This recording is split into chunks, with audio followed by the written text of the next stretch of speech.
لغيديون avec أحمد. الجودة شعارنا. إذا كنت من المتابعين الجدد اشترك الآن في القناة ليصلك كل جديد بالضغط على الزر الأحمر أسفل الفيديو مع تفعيل زر الجرس، ولا تنسى دعم المحتوى بالضغط على زر لايك. Bonjour mes amis, ravi de vous rencontrer dans cette nouvelle vidéo qui concerne la production écrite. Aujourd'hui, nous allons répondre à la question comment avoir des idées. C'est une question que tous les élèves posent, d'accord? Bien, pour avoir des idées, on peut revenir à la société. À titre d'exemple, on dit dans notre société, virgule, 3 points, on remarque que on voit que, donc toujours je reviens à la société. Donc la source de l'information est la société. Les exemples de ne manquent pas. Il est aisé, ça veut dire il est facile, il est aisé de remarquer que, on observe que, de nos jours, actuellement, autrefois, donc je reviens à la société, mais je parle d'un temps révolu, passé, autrefois. Voici des années, la même chose. Il y a des gens où, dans la société bien sûr, nombreuses sont les personnes qui, etc. Donc, à travers toutes ces expressions, je reviens à la société. Mais également, je peux revenir à la société sans avoir recours à ces expressions. Donc, au lieu de dire, dans notre société, les élèves qui travaillent bien réalisent leur objectif, tout simplement, sans avoir recours à cette expression, je dis d'abord, tous les élèves qui travaillent bien réalisent leur objectif, tout simplement. D'accord? Vous n'êtes pas obligé d'utiliser ces expressions-là, mais comme source d'argument, voilà, numéro 1, je peux revenir à la société. Bien. Exemple. Certaines mères incitent leurs filles à accomplir des tâches ménagères dès l'âge de 10 ans. Attendez, j'ajoute la traduction, insertion, révision, désolé, traduire, voilà, bien, je lis le sujet, d'accord. Certaines mères incitent leurs filles à accomplir des tâches ménagères dès l'âge de 10 ans. Que dites-vous de cette manière de faire? Répondez à la question en avançant des arguments et des exemples précis. Exemple numéro 1. Donc ici, je parle du développement. Après, Inch'Allah, on va parler de l'introduction et de la conclusion. D'accord? Quand je réponds à la question comment avoir des idées, ici, bien sûr, on peut utiliser ces idées dans l'introduction. Mais ici, je m'intéresse principalement à quoi? Au développement, au corps du sujet, au corps de la rédaction. Bien. Exemple d'un argument. D'abord, il est tellement aisé de remarquer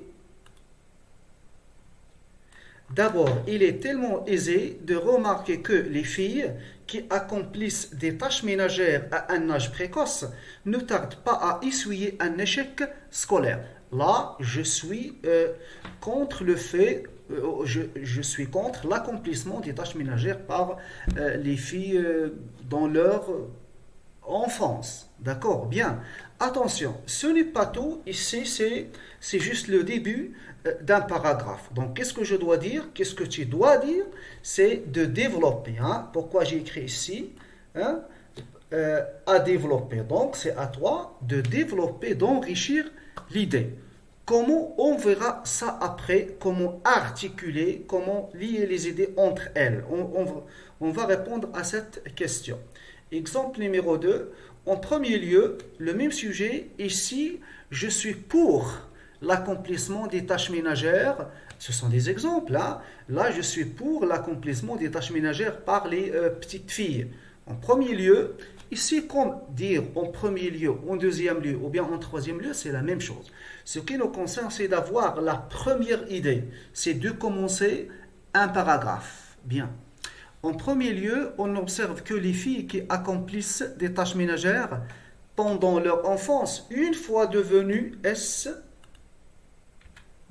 mariés, s'occupent aisément de leur foyer.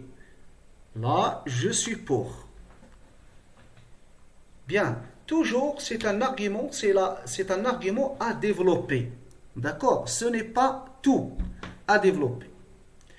2. La première source, c'est la société. La deuxième source, les valeurs et normes de la société.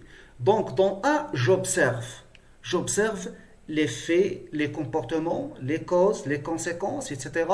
dans la société. Mais ici, c'est la société bien sûr, mais je m'intéresse. Mon point de mire, c'est les valeurs et normes de la société. Quand je parle des valeurs et des normes, il y a deux choses. Faire, ne pas faire. Prescrire, proscrire. D'accord? Bien. Interdire, tolérer, bien sûr.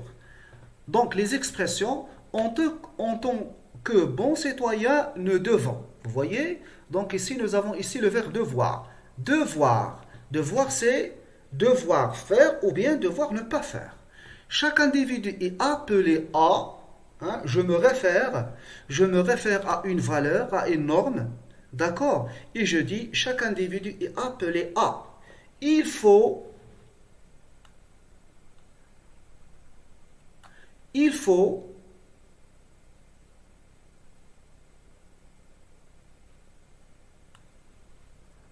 d'accord, les valeurs et normes de la société. Non. Quoi ça? Hein? Comment ça?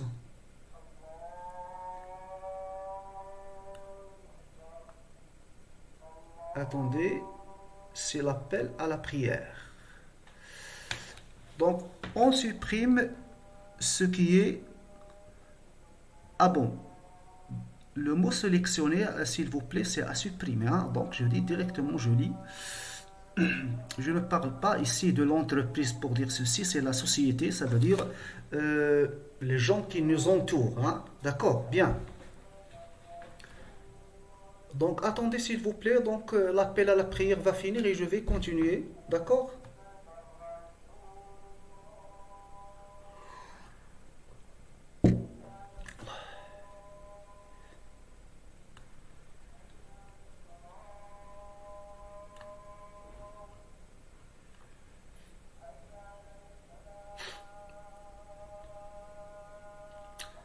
Alors,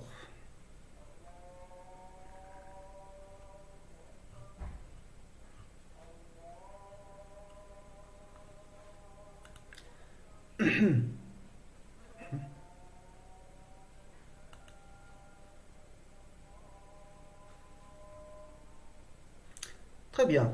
Donc, deux valeurs et normes de la société. Voilà. Faire, ne pas faire. Interdire, tolérer. Proscrire, prescrire. Louer, bannir. Ainsi de suite. En tant que bon citoyen, le devant. Le verbe devoir. Devoir faire, devoir ne pas faire. Chaque individu est appelé à. Il faut, il ne faut pas. Il est interdit que ou bien il est interdit de. D'accord? Il est permis de, il est légitime de, on est appelé à. L'islam, la société, les gens, etc. rejettent ceci ou bien cela. Toute personne est censée faire cela ou ne pas faire cela.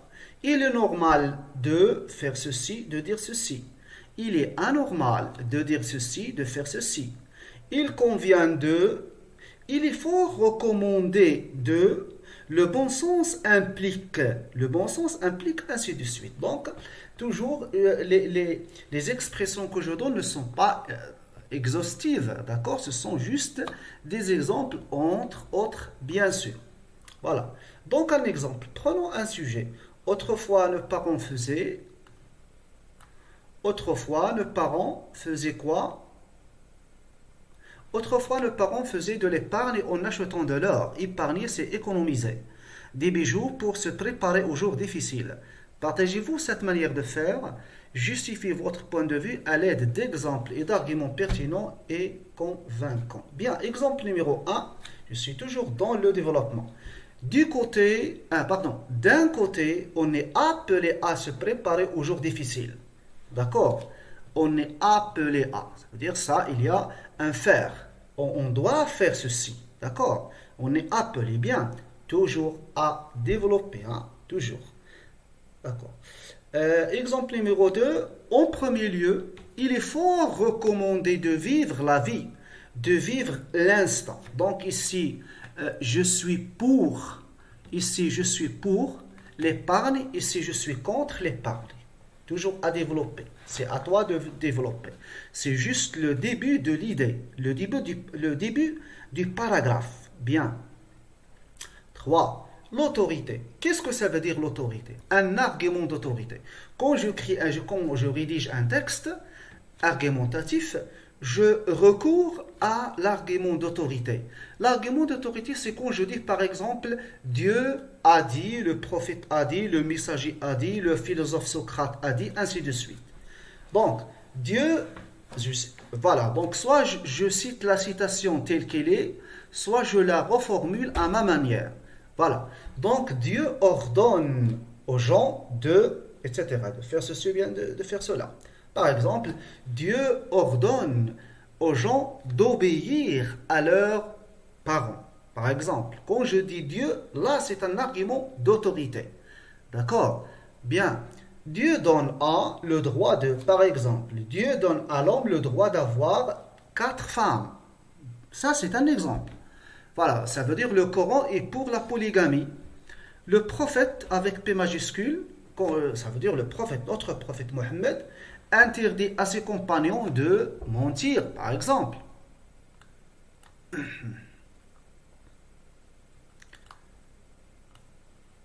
Non, je préfère pas cette.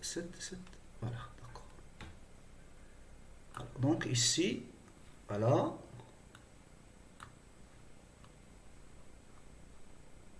Bien. Notre prophète, désolé. Voilà, donc je relis. Le prophète interdit à ses compagnons de. Notre prophète était fidèle, par exemple. Voilà, donc je ne sais pas quoi. Le messager a dit. Le Coran insiste sur. Le livre saint, ça veut dire le Coran nous recommande de, nous demande de. Le philosophe Socrate a dit. Respecte-toi toi-même, par exemple. Comme Victor Hugo, je vois que Victor Hugo, là, écoutez, donc, quand je cite des arguments des autorités, et surtout des personnalités, par exemple, le prophète, c'est une personnalité. Là, une personnalité très connue, d'accord, dont les arguments ne sont pas à rejeter. Ça, c'est clair. Mais quand je cite les écrivains, je dois citer les grandes figures. D'accord? Par exemple, Victor Hugo, il est très connu. Les philosophes, par exemple, quand je dis Nietzsche, par exemple, c'est un philosophe très connu. Évitez, par exemple, de citer les joueurs de football. Attention. Ou bien mon professeur a dit, ou bien... Non. Si ce professeur, par exemple, est un grand écrivain, je suis d'accord. Mais s'il ne l'est pas, non. D'accord? Je cite les personnalités de haut calibre. D'accord? Des personnalités, voilà, très connues, célèbres, de haut calibre. Enfin, bien. Les études montrent que, ça c'est un argument d'autorité, les études. Une recherche a souligné que, dans un documentaire diffusé sur, d'accord, voilà, les chaînes, attention, pour les chaînes de télévision, ne citez pas, par exemple... Voilà, donc je ne vais pas citer des noms, mais nos chaînes ici, non, citer des chaînes qui sont, pardon, des chaînes de télévision qui sont connues de par le monde, n'est-ce pas? Bien, la revue, je ne sais pas, mais l'accent sur, le livre 2 montre à l'évidence que les psychologues ne cessent de dire que, les psychologues, argument d'autorité, les pédagogues affirment que, surtout quand je cite un pédagogue très connu, etc. Sujet. Exemple, vous avez certainement vu dans votre entourage, des enfants trembler de peur devant leurs parents. A-t-on vraiment besoin de faire peur aux enfants pour les éduquer? C'est une question. à laquelle on doit répondre soit par oui, soit par non, plan dialectique. Bien.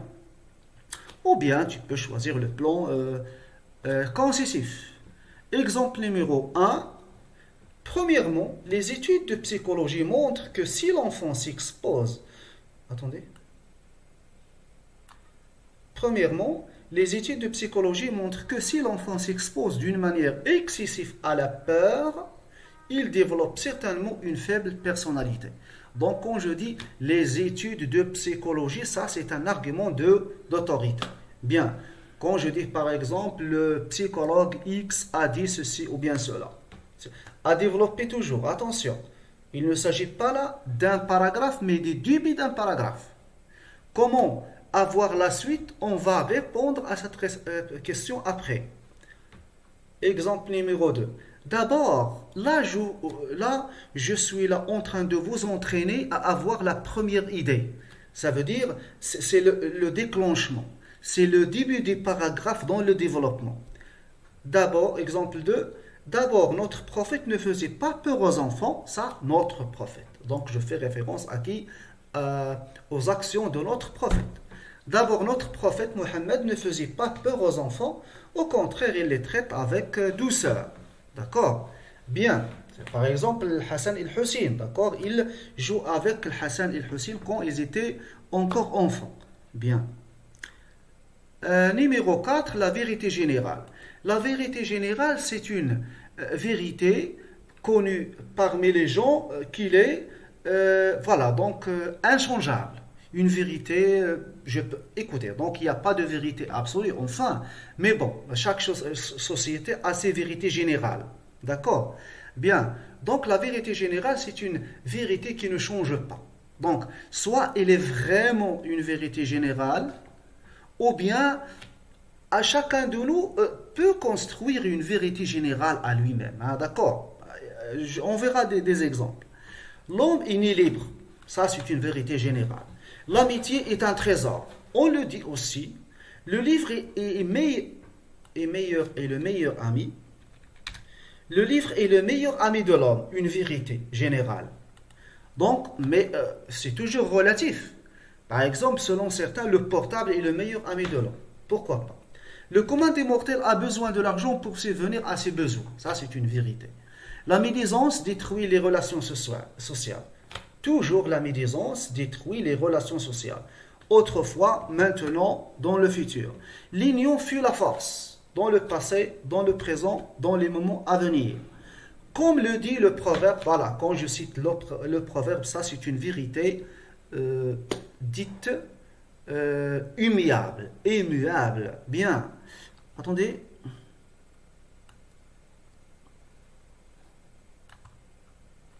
Selon le vieil adage,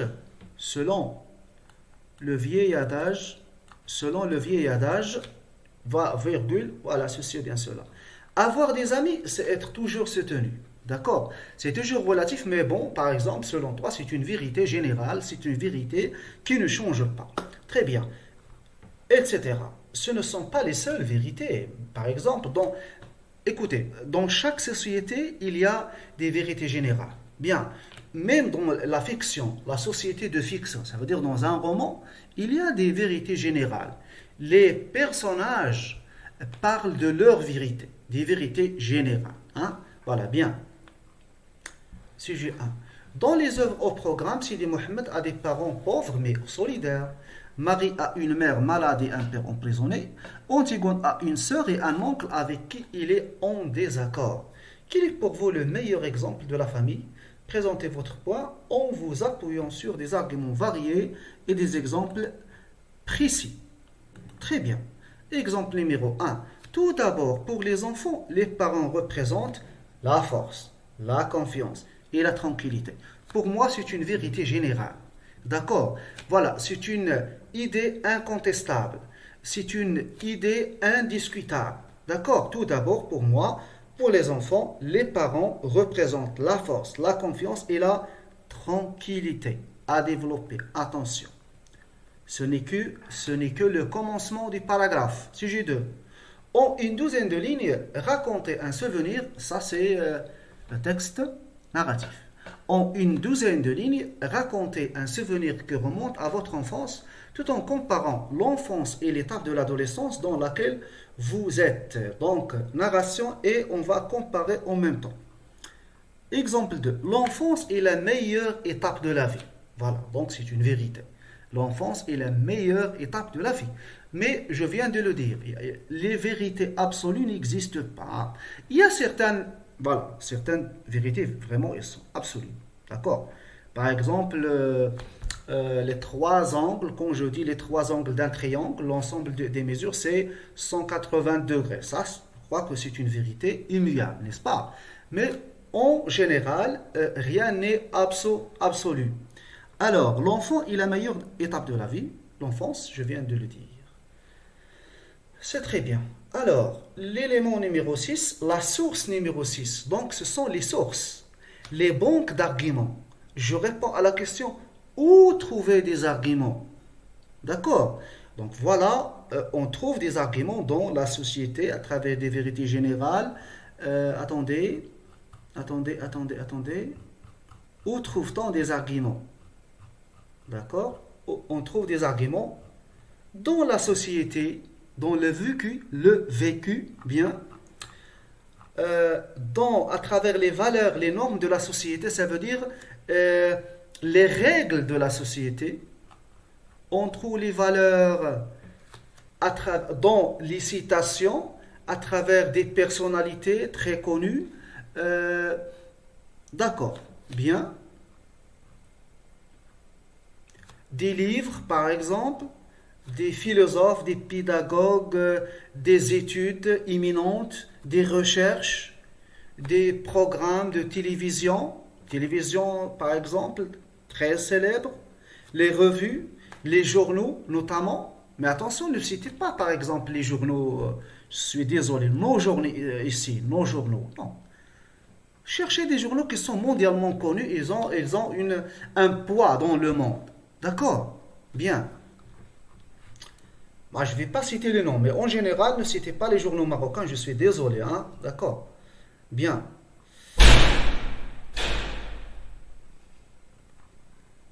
La vérité générale, je viens d'en parler.